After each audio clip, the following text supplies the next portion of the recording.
안녕하세요. 오늘은 최근 이슈되고 있는 디지털세라는 거에 대해서 좀 설명드리고 싶어서 기사를 가지고 왔습니다.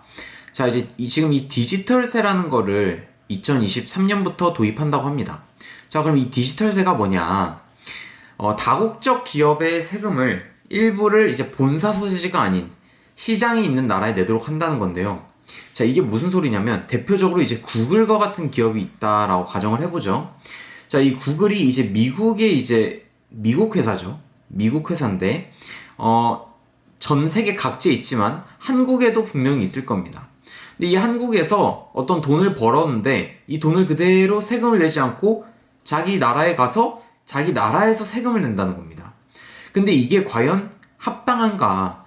이 나라에서 세금을 내지 않고 전혀 내지 않는 게 정말 맞는 것인가에 대한 갑론을박이 있었고 그 결과 이제 2023년부터 디지털세라는 걸 도입해서 그 해당 나라가 비록 본사가 미국에 있을지라고 하더라도 그 시장에서 벌어들인 금액의 일부분을 그 나라에 세금으로 내야 된다라는 게 바로 이제 이 디지털세라는 겁니다.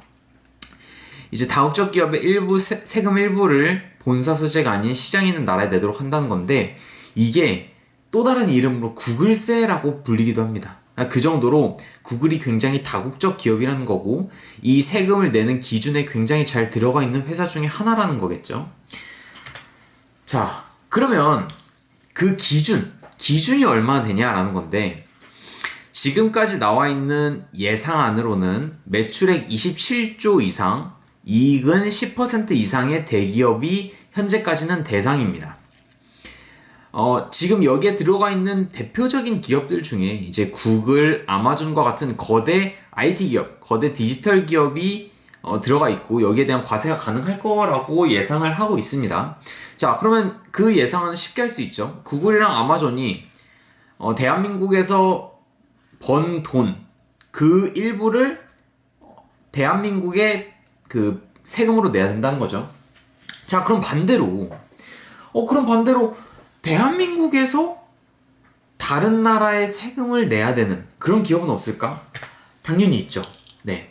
지난해 실적 기준으로는 삼성전자와 SK 하이닉스가 포함되어 있습니다. 네, 삼성전자나 SK 하이닉스는 이제 그럼 해외의 세금 부담은 굉장히 늘었다고 볼 수 있는 거죠. 지난해 실적 기준으로는 삼성전자가 매출액 236조 원, 그리고 영업이익률 15.2%를 달성했고요. SK하이닉스는 매출액 32조 원, 영업이익률 15.7%를 달성했습니다. 자, 그런데 이 과세 대상 시점의 실적에 따라서 대상에서 빠질 수도 있다고 합니다. 그러면 이게 지금 딱 걸려 있다는 거죠. 딱 걸려 있다는 거예요. 매출액은 아까 전에 27조 원이었죠. 27조 원 이상은 다 되기 때문에 크게 어떤 기준에서 크게 벗어나진 않지만 이제 뭐 영업이익률이나 이런 것들이 반도체 같은 경우에는 굉장히 영업이익률이 굉장히 등락폭이 크기 때문에 실적에서 빠질 수도 있는 거죠. 자, 뿐만 아니라 얼마를 내야 되냐 이게 또 궁금할 수 있는데요. 초과 이익분의 4분의 1에 대한 세금을 내야 된다. 그러니까 당연히 손해가 났다. 그러면 당연히 내지 않아도 되겠죠. 근데 초과 이익 낸 것의 4분의 1, 그러니까 25%인데 이게 굉장히 좀 큰 비율을 차지한다고 보고 있습니다. 그래서 25%를 내야 되는 게 지금 현재까지의 디지털세에 대한 그런 안입니다. 자, 그러면 이제 궁금해질 수 있죠.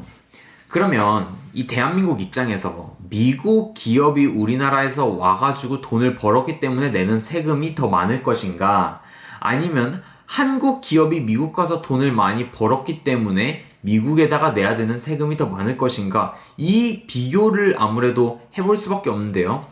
지금 대한민국 정부 입장에선 국내 기업이 해외에 내야 될 세금이 다국적 기업이 국내에 내야 될 세금보다 조금 더 적다라고 보고 있습니다. 그러니까 이 디지털세, 현재까지는 그랬습니다.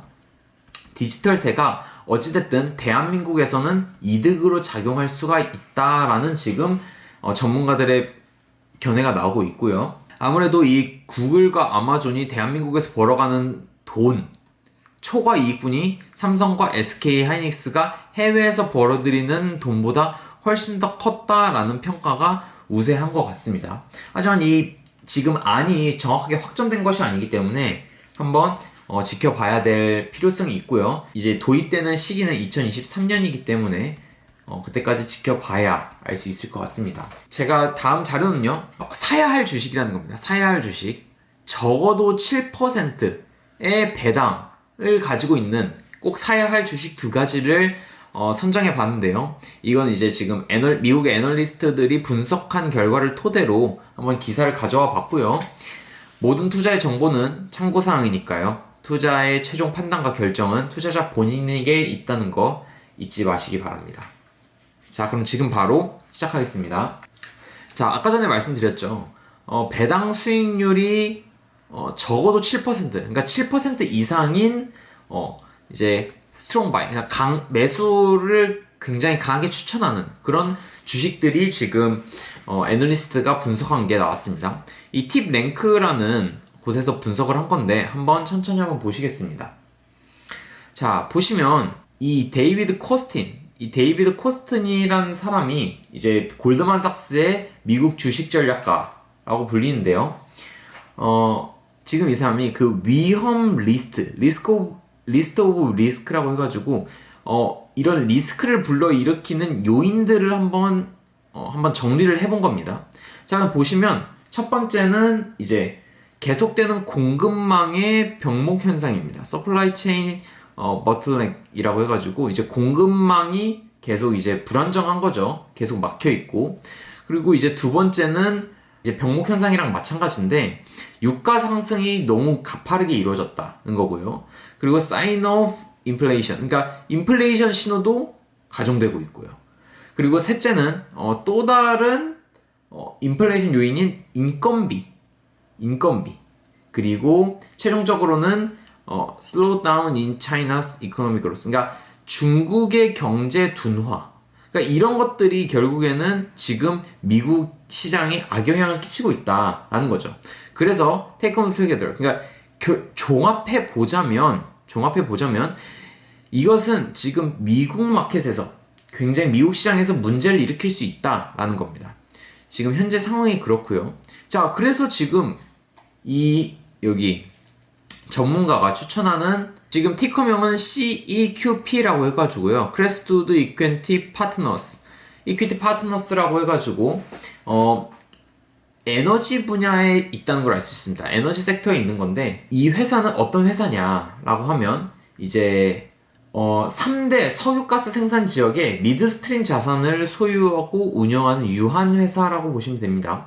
자, 그럼 이 미드스트림이 뭐냐에 대해서 궁금하실 수 있겠는데요. 업스트림, 미드스트림, 그리고 다운스트림이 있습니다. 그러니까 업스트림 같은 경우에는 오일과 천연가스를 탐사하고 뭐 개발, 뭐 시추, 뭐 생산 이런 단계를 의미하는 거거든요. 그러니까 굉장히 생산하고 채굴하는 이제 그런 쪽으로 조금 더 관련됐다고 보시면 되고, 미드스트림 같은 경우에는 천연가스를 이제 캤으니까 이제 그걸 운송하고 판매하고 그리고 뭐 일련의 정제 과정을 하는 이런 것들을 담당하는 그 과정을 미드스트림이라고 보시면 됩니다. 일부 관점에서는 원유 수송만을 한정하기도 하는데 그 중간 과정을 대부분 미드스트림이라고 합니다.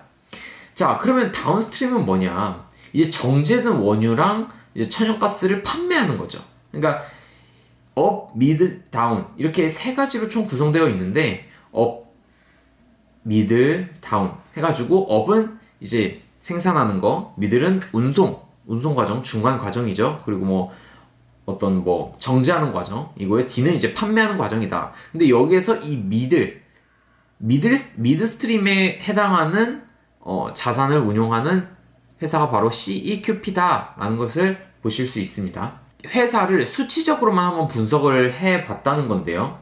굉장히 크레스트우드는 인상적인 어떤 수용 능력, 그러니까 능력을 가지고 있다라는 겁니다. 그래서 이 수치를 대략적으로 보시면 하루에 29억 입방피트의 천연가스 수집 용량이랑 350억 입방피트의 사용 가능한 저장 공간, 그러니까 굉장히 좀 약간 수용력이 굉장히 크다라는 것을 알 수 있고요. 이거는 이제 천만 배럴에 달하는 천연가스 액체 저장고랑 NGL 운송을 위한 1100개 이상의 철도 장치로 보완된다. 그러니까 굉장히 좀 어떤 그 기업이 수용력이 좀 크다라는 것을 지금 설명하고 있습니다. 그 두 번째 단락을 보시면, 여기 부분을 보시면 크레스트우드는 올해 상반기 동안 코비드 크리시스, 그러니까 코로나 바이러스로 인한 위기였죠. 이 기간 동안 수익이 잘 회복됐다고 합니다. 수익이 잘 회복됐고 2분기 매출 8억 7,690만 달러는 1분기보다는 4.4% 감소했지만 전년 동기 대비 160% 증가했다 라는 것을 알 수 있습니다. 근데 아쉬운 점은 이 회사는 여전히 약간 순손실 내고 있다, 그런 회사로 아직은 보여지고 있습니다. 자, 그럼 이제 저희가 이제 궁금한 거는 바로 그거죠. CEQP가 어떤 회사인지도 알겠는데 그 배당이라는 게 있을 거 아니에요. 배당. 그 배당이 얼마나 되냐. 근데 일단 자랑 먼저 하고 있습니다. CEQP는 non-missing payment, 그러니까 배당금이 밀리지 않았다, 미납금이 없다라는 걸로 유명하다고 합니다. 레퓨테이션, 평판이 미납을 하지 않는다. 그러니까 그 배당금이라는 거는 사실 잘 안 줄 수도 있는 부분인데도 불구하고 그런 부분이 별로 없다라는 겁니다. 그래서 가장 최근에 배당금은 보통 주당 이제 62.5센트로 8월에 지급됐다고 합니다. 62.5센트, 이게 분기입니다. 그래서 1년에는 2.5달러. 그러니까 결국엔 연수익이 8.62%에 달한다라는 거고요. 이것은 굉장히 견고한, 어떤 표준에서도 굉장히 견고하다라는 것을 알 수 있습니다.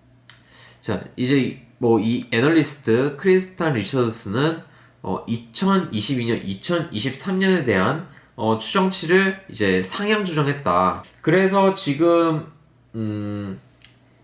결과적으로 이 리처드슨에서 발표한 걸로 따지면은 33달러로 예상을 하고 있고요. 그래서 지금 가격보다 17% 이상 상승할 수 있다, 상승 여력이 있다라고 지금 판단할 수 있다라는 겁니다. 지금 그렇게 예측을 하고 있습니다. 자, 다음은 이제 HTGC라는 티커를 가지고 있는 회사입니다. 이 회사는 이제 벤처 캐피탈 부채를 전문으로 하는 사업개발 회사라고 볼 수 있는데요. 어떻게 이해하시면 편하냐면, 이제 프리-IPO라고 해서 이제 갓 태어난 신생기업이죠. 이 신생기업의 이제 자금을 좀 이제 출자를 하는 방식으로 수익을 내고 있는 회사라고 보시면 될 것 같습니다. 자, 그래서 2003년도부터 이제 여기 헤라클레스는 과학지향적인 기업에 중점을 두고 이제 530개 기업에 120억 달러 상당의 투자를 한다라고 이제 그러니까 이제 발표를 했어요. 그리고 지금 굉장히 많이 상승을 했습니다. 12개월간 53% 이상을 이제 성과를 냈고요. 그리고 지난 9월에 이제 헤라클레스는 올해 지금까지 연간 총 부채 및 자기 자본 약정으로 15억 달러를 달성했다라고 이제 발표를 했습니다. 자, 그래서 이 기업은 지금 그럼 배당을 얼마나 주느냐라는 게 저희의 관심사죠. 지금 보면은 2분기에 지급된 것으로 보통 주당 32센트로 8월에 지급이 됐습니다. 자, 그리고 이제 7센트를 추가 지급했다고 하네요. 그래서 39센트로 증가를 했고요. 보통주 배당금은 연간 그래서 1.28달러로 계산이 되고, 그래서 7.59%의 수익률을 기록할 것으로 예상이 됩니다. 이 수익률은 이제 월스트리트 상장된 동종 기업 중에서는 평균 수익률보다 이제 3배 정도 더 높은 것으로 이제 보이고요. 그래서 이제 이 케이시 알렉산더는 이제 이 전문가는 케이시 알렉산더는 이제 헤라클레스 배당금이 더 높고 이제 더 많이 성장할 가능성이 있다고 주목을 하고 있고요. 하지만 어떤 높은 수준의 그 리스크도 가지고 있습니다. 그게 뭐냐면 바로 이제 초과 수입이 1년 수입의 규제를 한도를 초과했다. 그러니까 지금 이 유출된 수입이 1년 한도치를 초과했다는 거예요. 1년 한도치를 초과했다. 그러니까 약간 기업이 지금 수익 내기에는 조금 좀 안 좋은 상황에 놓여 있다라고 보이고요. 하지만 이 알렉산더는 어쨌든 그 매수 의견을 재확인했고 19.5달러는 1년 동안 15% 정도 더 상승할 가능성이 있다라고 보고 있습니다. 자, 일단 지금 말씀드렸듯이 두 개 회사 제가 일단 설명을 좀 드렸고요. 이 두 개 회사 뭐 재정적으로 지금 뭐 다 무조건 안정적이다 그런 건 아닙니다. 확실히 그런 건 아니고요. 하지만 참고하셔서 지금 이 미국 주식이 굉장히 가파르게 떨어지고 있는 와중에 배당 주식은 굉장히 매력적인 포인트가 될 수 있긴 합니다. 그래서 안정적으로 자산을 구성하고 싶으신 분들은 배당주 관련해서 한번 투자를 해보시는 것도 한번 투자를 하시기보다는 배당주 관련한 공부를 좀 해보시는 것도 나쁘지 않을 것 같습니다. 네. 시청해주셔서 감사하고요. 구독과 좋아요 꼭 눌러주시기 바랍니다. 네. 시청해주셔서 감사합니다.